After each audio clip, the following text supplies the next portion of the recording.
दोस्तों, उम्मीद करती हूँ आपको हमारी कहानी पसंद आएगी। कहानी पसंद आए तो वीडियो को लाइक करें। चैनल पर नए हैं तो चैनल को सब्सक्राइब करें और हाँ, नोटिफिकेशन बेल को ज़रूर दबाएं ताकि अगली अपडेट सबसे पहले आपको मिले। मेरा नाम पूनम है। मेरी शादी एक मिडिल क्लास फैमिली में हुई थी, जहाँ पर मेरे पति के अलावा मेरी ससुराल में सास, ससुर, जेठ, जेठानी और जेठानी की एक जवान लड़की भी रहा करती थी। मेरी ससुराल में किसी चीज की कोई कमी नहीं थी। शादी हो जाने के बाद जब मैं अपनी ससुराल आई तो बहुत ज्यादा खुश रहने लगी थी। हर रात मेरा ससुर मेरी कमर पर मूव जेल लगाता था, जिसे लगाने के बाद मुझे बड़ा सुकून मिलता और सुकून भरी नींद आती थी। लेकिन सुबह होती तो मेरा पूरा शरीर सूजा हुआ होता था और मेरे पूरे शरीर पर लाल रंग के निशान लगे होते थे। आखिर यह निशान कैसे होते थे?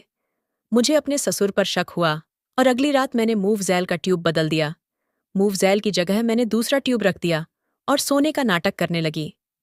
अभी मुझे 15 मिनट ही गुजरे थे कि मेरा ससुर कुछ ऐसा कर रहा था जिसे देखकर मेरे रोंगटे खड़े हो गए थे। मेरी पढ़ाई कंप्लीट होते ही मेरे माता पिता ने मेरी शादी करने का फैसला कर लिया था। मेरी शादी मेरे पिता के दोस्त के बेटे के साथ हो गई थी। मेरे ससुर मेरे पिता के बहुत अच्छे दोस्त थे। उसकी दोस्ती बचपन में ज्यादा थी। मैंने अपने ससुर को अपनी शादी के बाद पहली बार देखा था, क्योंकि मेरे ससुर और पिताजी की दोस्ती उन दोनों की शादी होने के बाद सिर्फ नाम की ही रह गई थी और वह दोनों भी कभी कभार ही एक दूसरे से मिलने लगे थे। लेकिन जब मेरे पिता ने एक दिन अपने दोस्त के बेटे मतलब मेरे पति को देखा तो वह उन्हें बहुत पसंद आए थे। मेरे पिताजी ने फौरन ही मेरे ससुर से उनके बेटे के की शादी के बारे में बात की, तो मेरे ससुर ने कहा कि मैं अपने बेटे के लिए रिश्ता देख रहा हूं। तो मेरे पिताजी को अपनी बेटी का ख्याल आया और उन्होंने मेरे ससुर को मेरे बारे में बता दिया। लड़के वाले हमारे घर पर जब मुझे देखने आए तो उन्होंने मुझे देखते ही पसंद कर लिया। इस तरह से मेरी शादी हो गई थी। मेरे ससुर और पिता की पुरानी दोस्ती फिर से कायम हो गई थी और इसी तरह से मैं विदा होकर अपने ससुराल आ गई थी। मेरे साथ ससुर का व्यवहार मेरे साथ बहुत अच्छा रहता था। मेरी जेठानी भी मेरे साथ बिल्कुल बहनों की तरह रहती थी। जेठानी की लड़की तो मेरी बिल्कुल दोस्त की तरह ही बन गई थी। मैं अपने ससुराल वालों के साथ बहुत जल्दी एडजस्ट हो गई थी और उन लोगों के व्यवहार को समझ गई थी। मेरे पति का व्यवहार भी बहुत अच्छा था और वह मेरा बहुत ख्याल रखते थे। वह एक बहुत अच्छे इंसान थे। शादी के 4 महीने बाद मेरे पति को दूसरे शहर काम करने के लिए जाना पड़ गया था। उन्होंने मुझे बताया था कि उनको 1 महीने की छुट्टी मिली है, मगर मैंने जिद करके 1 हफ्ता और बढ़वा दिया था। लेकिन अब और ज्यादा छुट्टियों की गुंजाइश नहीं थी। मैं अपने पति के जाने पर बहुत उदास हो रही थी कि मैं उनके बिना कैसे रहूंगी। यही सोच सोच कर मुझे रोना आता था और मैं बहुत परेशान हो जाती थी। ऊपर वाले ने पति पत्नी का रिश्ता ही ऐसा बनाया था कि अगर दोनों एक दूसरे के साथ नहीं हो तो रहा नहीं जाता और दूरी भी बर्दाश्त नहीं होती है। मेरी तो फिर भी अभी नई नई शादी हुई थी। अभी मेरी शादी को 4 महीने ही तो गुजरे थे। मैं अपने पति के बिना नहीं रह सकती थी। लेकिन वह दिन भी जल्दी आ गया था जब मेरे पति के जाने का टाइम हो गया था और मेरे पति काम के सिलसिले में 3 महीने के लिए शहर से बाहर चले गए थे। उनके जाने के बाद मैं सारा सारा दिन उदास रहती थी और किसी से बात भी नहीं करती थी। मेरी सास और जेठानी मुझे बहुत तसल्ली देती थी। मेरी जेठानी की लड़की भी हमेशा मुझे हंसाने की कोशिश करती रहती थी और सभी लोग यही समझाते थे कि तुम इस घर में अकेली नहीं हो, हम तुम्हारा सहारा है। अपने ससुराल वालों की इतनी मोहब्बत और अपनापन देखकर मैं संभल गई थी। रोज मेरे पति की भी कॉल आती थी और वह मुझे बहुत समझाते थे। धीरे धीरे मैं नॉर्मल हो गई थी। मेरे पति को गए हुए भी 15 दिन गुजर गए थे। इधर मेरे साथ एक अजीब सा हादसा होने लगा था। कुछ ऐसा होने लगा था जो मेरी समझ में नहीं आ रहा था कि आखिर मेरे साथ ऐसा क्यों हो रहा है। मैं किसी को कुछ बता भी नहीं सकती थी क्योंकि मेरी खुद भी समझ में नहीं आ रहा था। हम सब लोग रात को चाय पीकर सोते थे। मेरी जेठानी खुद अपने हाथों से सबके लिए चाय बनाती और सबके कमरों में पहुंचा देती थी और सब रोज के मुताबिक अपनी अपनी चाय लेकर पी लेते थे। इस रात मैं चाय का कप पीकर सुकून से सो गई थी। ठंड बहुत हो रही थी और चाय मुझे शादी से पहले से ही बहुत पसंद थी। मुझे नींद भी जल्दी आ रही थी। मैं चाय पीकर जब सो गई तो मुझे पता नहीं चला और जैसे ही सुबह मेरी आंख खुली तो मुझे अपने आसपास कुछ अजीब सी स्मेल आ रही थी। धीरे धीरे जब मेरी आंखें खुलीं तो मुझे महसूस हुआ कि यह तो मूव की स्मेल आ रही है। मैंने ठीक से अपनी आंखें खोलीं और आंखें खोलकर अपने आसपास देखा तो वहां कुछ भी नहीं था। लेकिन जैसे ही मेरी नज़र अपने हाथ पैरों पर पड़ी तो मैं दंग रह गई थी कि मेरे हाथ पैरों पर लाल लाल निशान हो रहे थे और मेरे हाथ पैर सूज गए थे। मैं अपने हाथों को और पैरों को बड़े गौर से देख रही थी। मुझे याद नहीं आ रहा था कि मैंने रात को सोते टाइम पर मूव जेल कब लगा लिया था। मेरी बॉडी पूरी तरह से लाल निशानों में घिरे पड़े थे। मैं डर गई थी और मैं जल्दी से उठकर बैठ गई। पता नहीं यह सब कुछ कैसे हुआ था। मैं यही सोचते हुए बाथरूम में नहाने के लिए चली गई और जब मेरे हाथ पैर पर पानी पड़ा तो धीरे धीरे लाल रंग छूट गया था। मगर यह लाल रंग के निशान मेरे पूरे शरीर पर ही क्यों पड़े हुए थे? मेरे ऊपर का सांस ऊपर और नीचे का सांस नीचे ही रह गया था। मेरे शरीर पर पूरे लाल रंग से निशान थे। मैं खुद से बहुत बुरी तरह से डर रही थी। तभी आंखों में आंसू आने लगे थे। मेरे लिए यह सब कुछ बड़ा अजीब था, क्योंकि इससे पहले मेरे साथ ऐसा कभी कुछ नहीं हुआ था।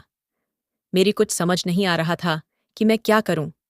डर ने मुझे पूरी तरह से घेर लिया था। मैं जब जब नहा नहा कर बाथरूम से बाहर निकलती तब तब मेरे शरीर के लाल रंग खत्म हो रहे थे, लेकिन हल्की हल्की सूजन बची थी। मेरा शरीर कांप रहा था और मैं बेड पर आकर लेट गई थी। मुझे अपने आप से ही डर लग रहा था। मेरे दिल में अजीब अजीब से ख्याल आ रहे थे कि आखिर यह लाल रंग मेरे शरीर पर किसने लगाया था। लेकिन तभी मेरे दिमाग में एक बात आई कि कहीं यह कोई मजाक तो नहीं है, या फिर रात में किसी कीड़े ने तो मुझे नहीं काट लिया जिसका रिएक्शन मुझे हो गया है। न जाने यह सब कुछ किया था। कहीं यह मजाक मेरी जेठानी की लड़की मुन्नी ने तो नहीं किया था। ये सोचकर मुझे थोड़ा सा दिलासा मिला था कि शायद यह मजाक भी हो सकता है, क्योंकि मेरे शरीर पर किसी तरह का कोई दर्द और तकलीफ महसूस नहीं हो रही थी। मैं सुबह नाश्ते के लिए नीचे चली गई थी तो सब कुछ नॉर्मल था। सब नाश्ते की टेबल पर बैठे हुए मेरा इंतजार कर रहे थे। मेरा उदास सा चेहरा देखकर मेरी सास ने मुझसे पूछा, क्या हुआ है बहू, कुछ उदास सी लग रही हो? मैंने कहा, नहीं माँ जी, ऐसी कोई बात नहीं है, मैं उदास नहीं हूं, बल्कि ठीक हूं। लेकिन उन सभी का चेहरा देखकर ऐसा नहीं लग रहा था कि उनमें से किसी ने मेरे साथ मजाक किया हो। फिर मेरे ससुर ने मेरी तरफ मुस्कुराते हुए पूछा, कुछ तो बात है बहू, तुम्हारा चेहरा बहुत उतरा उतरा सा लग रहा है। जिस पर मैं यही जवाब दिया था, कुछ नहीं, बस नितेश की याद आ रही है, शायद इसी वजह से उदास हूं। नितेश मेरे पति का नाम था। इस पर सब ने मुझे दिलासा दिया और कहा कि टेंशन मत लो, धीरे धीरे सब आदत हो जाएगी। मैं सब लोगों से यह सवाल करना चाहती थी कि आखिर किसने मेरे हाथ पैरों पर वह लाल रंग का निशान लगाया था। मेरे हाथों पर अब भी हल्के हल्के से निशान रह गए थे, बाकी सारे शरीर से गायब हो गए थे। मैं तो उन लोगों से कुछ पूछ नहीं सकी, बल्कि वही लोग मुझसे सवाल करने लगे। मेरे हाथों पर निशान देखकर मेरी जेठानी की लड़की पूछने लगी, चाची जी, आपने अपने हाथों पर लिपस्टिक क्यों लगाई है? ऐसा लग रहा है शायद आपसे लिपस्टिक ठीक से नहीं लगी है, इसलिए आपने उसे अपने हाथों से छुड़ाने की कोशिश की होगी, तभी तो आपके हाथों पर निशान आ गए हैं। उसकी यह बात सुनकर तो मुझे पक्का यकीन हो गया था कि यह काम इनमें से किसी का नहीं है। मैं बस मुन्नी की बात पर मुस्कुरा दी थी। उसके बाद कुछ दिनों तक मेरे साथ ऐसा कुछ नहीं हुआ था। मेरी सास की तबीयत खराब रहने लगी थी और सब लोगों का ध्यान उनकी खराब तबीयत पर रहने लगी थी और सब लोगों का ध्यान उनकी तरफ ही रहता था। मगर फिर एक दिन वही हुआ जिसका हमें डर था। मेरी सास की तबीयत ठीक नहीं हो पाई थी और वह देखते ही देखते इस दुनिया से जा चुकी थी। मेरी सास बहुत अच्छी औरत थी। मेरी सास जितने भी दिन रही थी, उन्होंने कभी भी मेरे साथ गलत व्यवहार नहीं किया था और ना ही कभी अपनी बड़ी बहू के साथ किया था। हम दोनों बहुएं ही अपनी सास से बहुत प्यार किया करते थे और वह भी हमें अपनी बेटियों जैसा समझती थी। मेरी सास की कोई बेटी नहीं थी, लेकिन उन्होंने अपनी बहू को बेटियों की तरह ही प्यार दिया था। उनकी मोहब्बत आज तक मेरे दिल में ताज़ा है, लेकिन शायद उनकी जिंदगी इतनी ही लिखी हुई थी। मेरी सास की मौत पर मेरे पति भी घर वापस आ गए थे और मैंने अपने पति को काफ़ी सहारा और मोहब्बत दी, क्योंकि वह अपनी माँ की अचानक मौत पर बहुत ज्यादा दुखी हो गए थे और सदमे की हालत में चले गए थे। लेकिन उन्हें अपने काम पर एक दिन वापस भी जाना था। मेरी सास की मौत के 10 दिन बाद मेरे पति वापस चले गए थे। मैं वह हादसा भूल चुकी थी जो मेरे साथ पहले हुआ था। वह बात तो मेरे दिमाग से बिल्कुल ही निकल गई थी। वह लाल निशान और मूव जेल की स्मेल वाला बात। मेरी सास की मौत के बाद घर में मायूसी का माहौल छा गया था। दुख तो दिल में था ही, लेकिन जाने वाले के साथ सब कुछ नहीं रुकता। सब धीरे धीरे अपने रूटीन पर वापस आ गए थे। एक दिन जब मेरी कमर में बहुत दर्द हो रहा था, तब मेरी ससुर ने मेरी उदास शक्ल देखी तो पूछने लगे, क्या हुआ है बहू? तबीयत तो ठीक है तुम्हारी? मैंने अपने ससुर जी से कहा कि कुछ नहीं, बस आज मेरी कमर में बहुत दर्द हो रहा है। मेरे ससुर जी मेरे पास आकर बैठ गए और मेरे सर पर हाथ फेर कर कहने लगे, बहू बुरा ना मानो तो एक बात कहूं, मैं तुम्हारी कमर पर मूव जेल लगा देता हूं, जिससे तुम्हारी कमर का दर्द बिल्कुल ठीक हो जाएगा।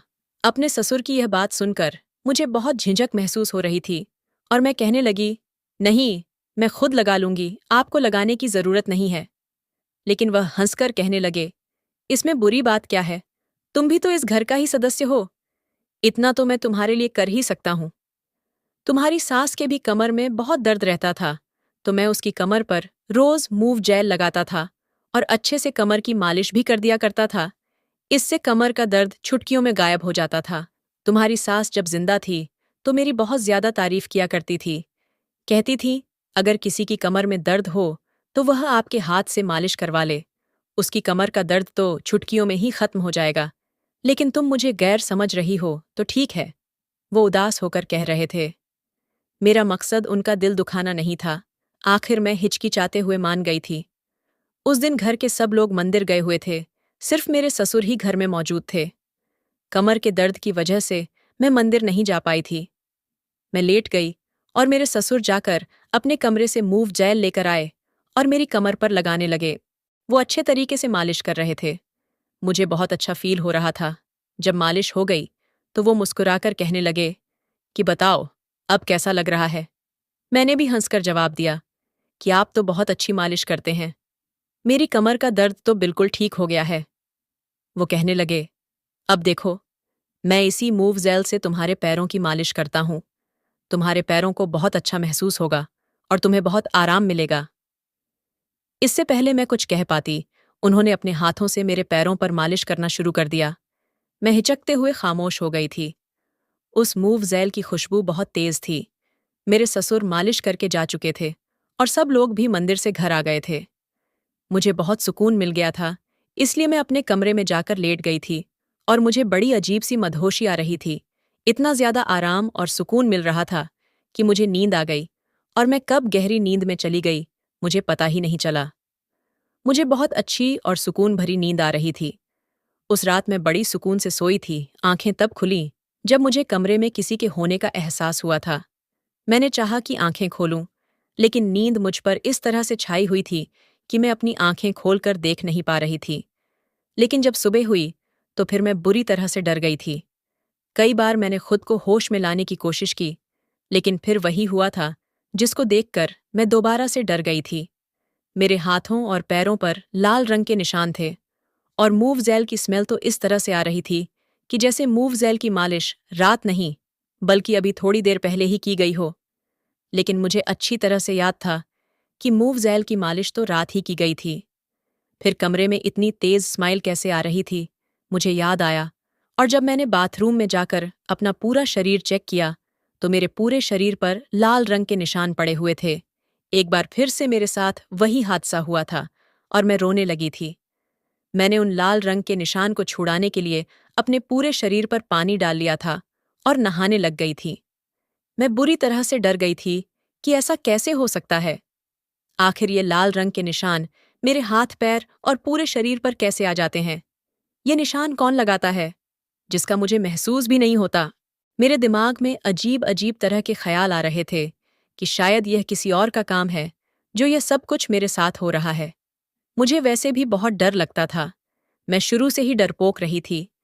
जब मुझे पता चला कि किसी गैर आदमी का काम है तो मैं बहुत ज्यादा डर गई थी। मुझे तो अपने आप से ही डर लगने लगा था, यह सोचकर कि मेरे सो जाने के बाद कौन मेरे हाथ पैरों पर यह लाल रंग लगा देता है और मुझे खबर तक नहीं होती। यहाँ तक कि मेरे पूरे शरीर पर लाल रंग के निशान होते हैं। आखिर कौन मेरे शरीर पर निशाना लगाता है? जब मैं बाथरूम में जाकर निशान को छुड़ाने की कोशिश करती तो वह छूट भी जाते थे और कोई कोई निशान हल्का हल्का रह भी जाता था। मेरा दिल चाहा कि मैं इस बारे में अपने पति को बताऊं कि आखिर मेरे साथ ऐसे कैसे हो सकता है। यह सब सोच सोच कर मेरे सर में बहुत दर्द होने लगा था और मेरी तबीयत भी खराब होने लगी थी। मैं काम से फ्री होकर अपने कमरे में आकर लेट गई और दवाई खाने लगी थी। जैसे ही मैंने दवाई खाने के लिए दराज खोली तो उसमें मूवज़ेल के पैकेट भी पड़े हुए थे। काफी सारे मूवज़ेल के ट्यूब रखे हुए थे। उससे मुझे पता चल गया था कि यह वही मूवज़ेल के पैकेट है जिसकी खुशबू मेरे कमरे में आती है। लेकिन सोचने वाली बात है कि ये इतने सारे मेरे कमरे में कहाँ से आ गए थे। मेरे पास तो सिर्फ एक ही मूवज़ेल का ट्यूब था। मैं तो कभी इतनी ढेर सारे नहीं लेकर आई थी और ना ही मैंने इतना ज्यादा मूवज़ेल कभी इस्तेमाल किया था। लेकिन रात जो मूवज़ेल मैंने लगाया गया था वह मेरे ससुर अपने कमरे से लेकर आए थे, तो फिर इतने सारे मूवज़ेल मेरे पास क्या कर रहे थे? ये सब सोचने के चक्कर में मैं ये भी भूल गई थी कि मैंने दराज दवाई निकालने के लिए खोली थी। लेकिन इस मूवज़ेल की खुशबू इतनी ज्यादा थी कि मुझे वह पैकेट दूर से ही दिखाई दे गए थे। उसे सूंघने पर मुझे चक्कर से आ गए थे। मैंने उस मूवज़ेल के पैकेट को वहीं रखा और सोचने लगी, आखिर यह कैसा मूवज़ेल था जिसकी खुशबू ही अलग है और ये इतनी ढेर सारे मेरे कमरे में भी मौजूद थे। लेकिन मेरे दिमाग में अचानक धमाका हुआ जब मैंने अपने हाथों की तरफ देखा और पैरों की तरफ देखा कि मेरे हाथों और पैरों पर तो लाल लाल निशान के साथ सूजन भी आई हुई थी और हाथ पैरों से मूवज़ेल की बहुत तेज खुशबू आ रही थी। मैं बहुत ज्यादा डर गई थी कि मेरे साथ यह सब क्या हो रहा है। मेरे शरीर पर यह लाल रंग कैसे लग गए थे और मूवज़ेल के पैकेट को देखकर ऐसा लग रहा था कि जैसे कोई इनका इस्तेमाल करता हो और मुझ पर भी इस्तेमाल किया गया था। मैं कमरे से बाहर चली गई और सामान्य तरीके से व्यवहार करने लगी। इसके बाद मैंने किचन में जाकर नाश्ता बनाया और फिर सारा दिन मेरा कोई ना कोई काम करते हुए ही गुजर गया था। लेकिन मुझे बहुत टेंशन रही थी और मैंने सोच लिया था कि शायद आज की रात मेरे साथ ऐसा कुछ नहीं होगा, लेकिन मैं गलत साबित हुई। अगले दिन फिर मैं सुबह को जैसे ही उठी तो फिर से मेरे शरीर पर लाल रंग के निशान पड़े हुए थे और आज तो मेरे पूरे शरीर पर सूजन आ रही थी। ये सब देखकर मेरी जोरदार चीख निकल गई। मेरी चीख पूरे घर में गूंज उठी थी। मेरे चिल्लाने की आवाज सुनकर मेरी जेठानी और मुन्नी भी मेरे कपड़े में आ गई थीं।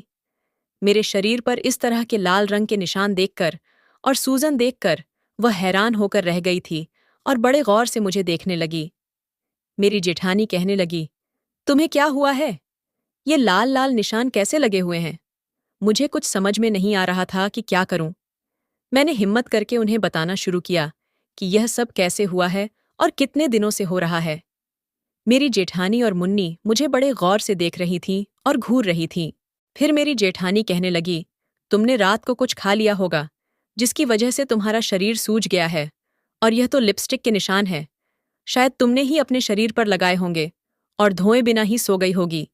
इसी वजह से तुम्हारे सारे कपड़ों पर लिपस्टिक लग गई है।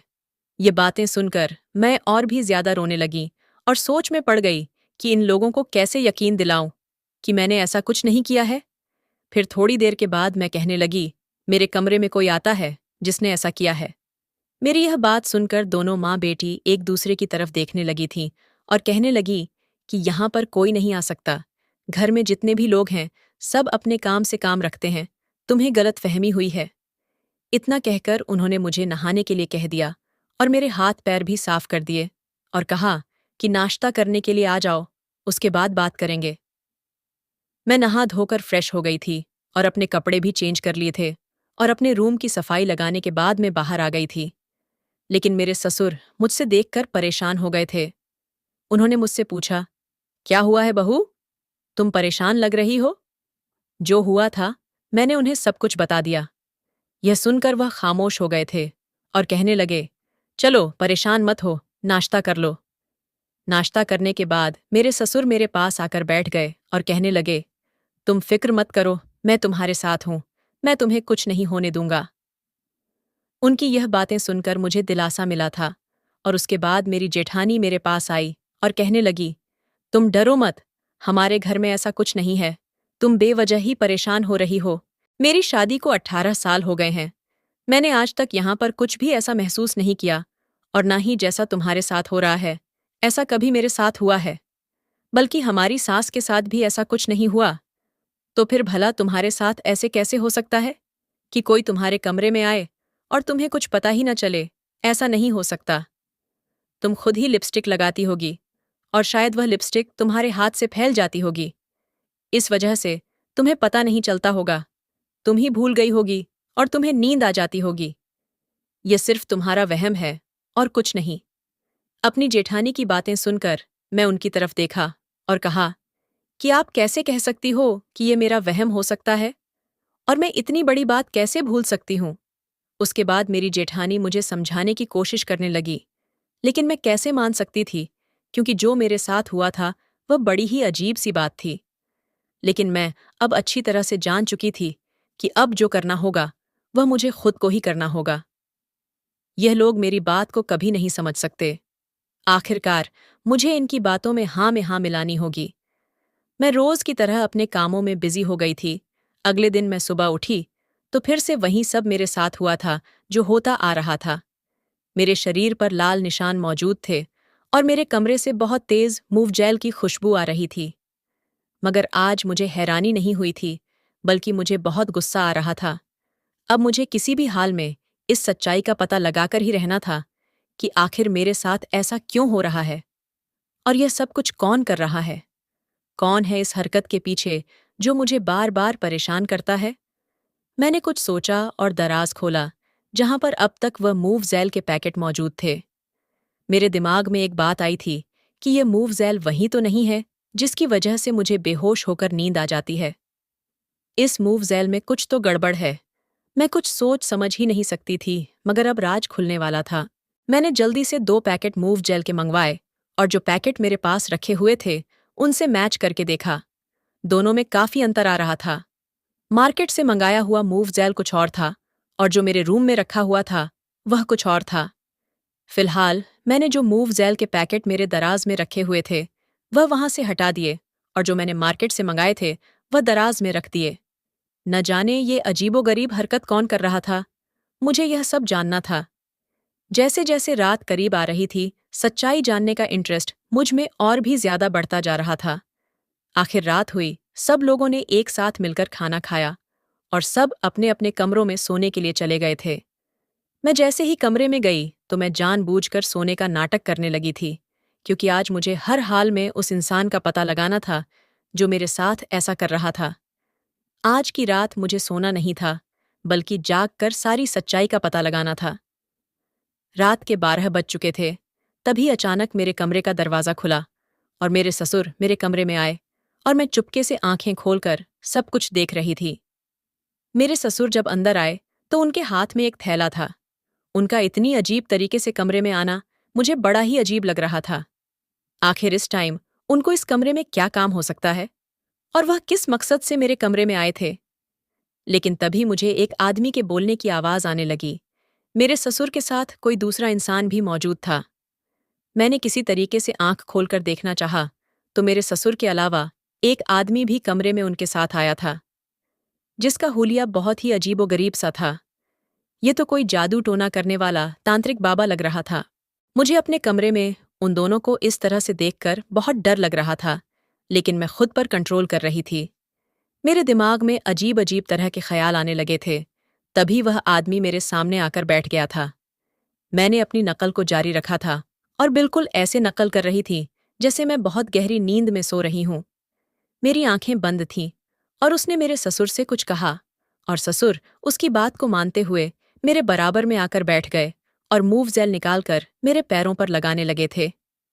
शायद ये वही मूव जेल लगा रहे थे जो मैंने दराज में रखा था। उसके थोड़ी देर बाद धीरे धीरे मेरे ससुर मेरे पूरे शरीर पर मूव जेल मलने लगे। मुझे खूब तेज मूव जेल की खुशबू आ रही थी। यह सब कुछ मैं अच्छी तरह से महसूस कर रही थी। मेरा दिल चाह रहा था कि मैं उठकर बैठ जाऊं और अपने ससुर को एक जोरदार थप्पड़ लगा दूं, क्योंकि वह मेरी साड़ी के अंदर हाथ डालकर मेरे सारे शरीर पर मूव जेल मल रहे थे। मन तो कर रहा था कि मैं जोर से चिल्लाऊं और घर में चिल्ला चिल्ला कर सबको उठाकर बता दूं कि आखिर यह लोग मेरे साथ ऐसा क्या कर रहे हैं, और क्यों कर रहे हैं? लेकिन मैं अब भी ऐसा कुछ नहीं कर सकती थी। तभी वह आदमी कहने लगा कि इस मूवज़ेल को लगाकर यह अब बेहोश हो चुकी है। क्योंकि यह मूवज़ेल नहीं, बल्कि एक ऐसी दवाई है जिसमें हमने कुछ ऐसे तत्व शामिल किए जो इसके शरीर में लगने से इसकी खुशबू इसकी नाक तक जाएगी और यह बेहोश ही रहेगी, और यह दवाई इसके सारे शरीर पर लगाने से इसका शरीर सुन्न पड़ जाएगा और ये कुछ भी महसूस नहीं कर पाएगी। इसकी खुशबू हमें नहीं आ सकती क्योंकि हमने अपनी नाक में रुई लगाई हुई है। सारा असर सिर्फ इस लड़की को ही होगा। उस आदमी के बात सुनकर तो मैं समझ गई थी कि तभी तो मैं बेहोश हो जाया करती थी और मुझे कुछ भी महसूस नहीं होता था। थोड़ी देर के बाद उस आदमी ने कुछ मंत्र पढ़ने शुरू किए और मेरे ऊपर फूंकने लगा, और फिर उस आदमी ने मेरे ससुर को कमरे से बाहर जाने के लिए कहा। तब उसकी बात सुनकर मेरे ससुर कमरे से बाहर चले गए थे। मुझे बहुत डर लग रहा था कि अब न जाने यह आदमी मेरे साथ क्या करेगा। वो आदमी मेरे पूरे शरीर पर हाथ फेर रहा था। मैं ना चाहते हुए भी लेटी रही। वो मेरे शरीर पर हाथ फेरे जा रहा था। पता नहीं क्या कर रहा था। मेरी तो शरीर से जान ही निकल रही थी। मेरा दिल जोर जोर से धड़क रहा था। तभी उस आदमी ने मेरे शरीर पर कुछ लगाना शुरू किया। वह कुछ लाल लाल सा था और वह मेरे शरीर पर जगह जगह लगा रहा था। और यह सब करने के बाद उसने मेरे ससुर को कमरे में बुला लिया था। मेरा ससुर जब कमरे में आया तो वह कहने लगा, बस 2 दिन और बाकी है। मुझे इसके साथ यही इलाज दोबारा करना है। इसके बाद तुम्हारी बहू तुमसे मोहब्बत करने लगेगी। उस आदमी की यह बात सुनकर मेरा शरीर कांप उठा था। मुझे ऐसा लगा कि जैसे मेरी जान निकल रही हो। मेरा दिल बुरी तरह से डर रहा था कि आखिर यह सब कुछ मेरे ससुर मेरे साथ करवा रहे थे। ये बात सुनकर मेरा ससुर बड़ी जोर जोर से हंस रहा था और कहने लगा कि मैं यही चाहता हूं, मेरी बहू मुझ पर फिदा हो जाए और मेरे बेटे को छोड़कर मुझसे मोहब्बत करने लगे। मैं इस लड़की को बहुत चाहता हूं। इतना कहकर वह लोग मेरे कमरे से तो चले गए थे, लेकिन मैं अपने आप को देखकर इतना ज्यादा घबरा गई थी कि शायद ऐसा मैंने कभी सपने में भी नहीं सोचा था। मुझे तो यकीन नहीं आ रहा था कि ये हकीकत है। मेरा ससुर मेरे साथ ऐसा भी कर सकता है और मुझ पर इतनी गंदी निगाह रख सकता है कि वो अपने बेटे की पत्नी के बारे में ऐसा सोचे। मुझे इस बात पर बिल्कुल यकीन नहीं आ रहा था। वह लोग मेरे कमरे से जा चुके थे। मैंने उठकर जल्दी से कमरे को अंदर से बंद कर लिया और नहाने चली गई थी। मैंने अपने शरीर से सारे निशान साफ कर लिए थे और सोचने लगी कि आगे क्या करूं। रात के 1 बज चुके थे जब मैंने अपने पति को फोन किया और सोचने लगी कि अब क्या करूं। शायद मेरे पति सो रहे थे। काफी बार कॉल करने के बाद उन्होंने आखिरकार मेरी कॉल रिसीव कर ली थी। मैंने अपने पति से रोती हुई आवाज में बात की। मेरी आवाज सुनकर वह घबरा गए थे और मुझे रोने की वजह पूछ रहे थे। मैंने उनसे कहा कि मुझे कुछ नहीं पता। सुबह तक मुझे आप घर पर मिलने चाहिए। अगर आप घर नहीं आए तो मैं घर छोड़कर चली जाऊंगी। ये कहकर मैंने फोन बंद कर दिया। अगली सुबह हुई तो मैं खुद कमरे से बाहर निकली। मेरे सामने मेरे ससुर बैठे हुए टीवी देख रहे थे। मुझे आता देखकर उनके चेहरे पर अचानक मुस्कुराहट आ गई थी, लेकिन इस टाइम मुझे लग रहा था कि मेरे ससुर के चेहरे के पीछे एक और शैतानी चेहरा छुपा हुआ है। सुबह के 9 बजे मेरे पति घर पर आ गए थे और उन्होंने मुझसे पूछा, क्या हुआ है? तुमने मुझे इतनी अचानक घर पर क्यों बुलाया है? उस टाइम घर पर सारे लोग मौजूद थे। मेरे पति मेरे सवाल का जवाब सुनने के लिए बेकरार हो रहे थे और सब लोग यह जानने के लिए बेकरार थे कि मेरे पति अचानक घर पर कैसे आ गए थे और आखिर ऐसा क्या हो गया है कि मैंने अपने पति को यहाँ पर बुला लिया है। मेरी समझ नहीं आ रहा था कि मैं किस तरह से अपने ससुर की बात सबको बताऊं, लेकिन बड़ी हिम्मत करके मैंने सब कुछ बता दिया था मेरी बातें, और सारे राज सुनकर मेरे ससुर का चेहरा ही उतर गया था। उनके चेहरे के एक्सप्रेशन बदलने लगे थे, लेकिन यह सुनते ही मेरे पति ने सबके सामने मेरे मुंह पर थप्पड़ मार दिया। वो ये बात सुनकर गुस्से में आ गए थे और मैं जानती थी कि कोई भी मेरी बात पर यकीन नहीं करेगा। तभी अचानक मेरे ससुर बोल पड़े कि तुम्हारी पत्नी मुझ पर कैसा इल्जाम लगा रही है। मेरे पति मेरा हाथ पकड़कर मुझे घर से बाहर निकलने लगे थे। जब मैंने उन्हें सबूत दिखाने के लिए कहा और फिर हाथ छुड़ाकर अपने कमरे में भाग कर आ गई और जल्दी से उन्हें वह कैमरा दे दिया जिसमें मैंने रात की सारी हरकत रिकॉर्ड कर ली थी, जिसमें मेरे ससुर और वह आदमी मेरे कमरे में आया था। वह लोग मेरे साथ जो भी कर रहे थे वह सब कुछ कैमरे में रिकॉर्ड हो चुका था। वो वीडियो देखकर मेरा पति शर्म से नीचे गिर गया था। घर के सारे मेंबर ने उस वीडियो को देख लिया था और उसके बाद मेरे ससुर सर झुकाए हुए खड़े थे। मेरे ससुर मेरे और मेरे पति के पैर पड़कर माफी मांगने लगे और कहने लगे, मुझे माफ कर दो, मैं बहू की खूबसूरती में बह गया था। जिस दिन से यह शादी करके आई है, मैंने इसको बहुत पसंद कर लिया था। इसीलिए मैं तांत्रिक बाबा से इसके ऊपर जादू टोना करवा रहा था। फिलहाल जो भी हुआ था अच्छा नहीं हुआ था। सब घरवालों के सामने मेरी इज्जत को तार तार कर दिया गया था। एक तरफ मेरे पति की पत्नी थी तो दूसरी तरफ उनके पिता था। मेरे पति अपने बूढ़े पिता को तो इस बुढ़ापे में घर से बाहर नहीं निकाल सकते थे, इसलिए वह मुझे ही अपने साथ दूसरे शहर लेकर चले गए, जहां पर वह काम किया करते थे। लेकिन मेरे पति ने अपने पिता से सारे संबंध खत्म कर दिए थे। ये सब हालात देखकर मेरी जेठानी ने भी अलग घर ले लिया था। अब उस घर में मेरे ससुर अकेले ही बचे थे। मेरे ससुर अब पछतावे के सिवा कुछ नहीं कर सकते थे और वह बुरी तरह से पछताते थे कि मैंने ऐसा क्यों किया था। मेरे जेठ बस उनको खाना देने चले जाते थे, बाकी उनसे कोई भी बात नहीं करता था और उनके सारे काम के लिए उनके घर पर नौकर को लगवा दिया गया था। मैं अपने पति के साथ दूसरे शहर में खुश तो रहती हूँ, लेकिन आज भी मुझे अपने ससुर की इस गंदी हरकत पर बहुत अफसोस होता है। मेरे ससुर जो मूव जेल लगाते थे, वह मूव जेल नहीं होता था, बल्कि उसके अंदर कोई गलत दवाई होती थी जो मेरे शरीर पर लगाने के बाद उससे मेरा शरीर सुन्न हो जाता था और वह तांत्रिक बाबा मेरे शरीर के सारे हिस्से पर लाल रंग लगा दिया करता था। उस दवाई की वजह से मेरा शरीर सूज जाता था और वो बाबा मेरे साथ जो भी करता था, इस बारे में मुझे कुछ पता नहीं चलता था। ये सब मेरे लिए बहुत ज्यादा डरावना था। मेरे पति ने मुझसे वादा किया कि अब वह मुझे किसी के हवाले नहीं छोड़ेंगे, बल्कि हमेशा मेरा ख्याल रखेंगे। अब अपने पति के साथ बहुत खुश हूं। दोस्तों, उम्मीद करती हूं आपको हमारी कहानी पसंद आई होगी। कहानी पसंद आई है तो वीडियो को लाइक करें, चैनल पर नए हैं तो चैनल को सब्सक्राइब करें और हाँ, नोटिफिकेशन बेल को जरूर दबाएं ताकि अगली अपडेट सबसे आपको मिले।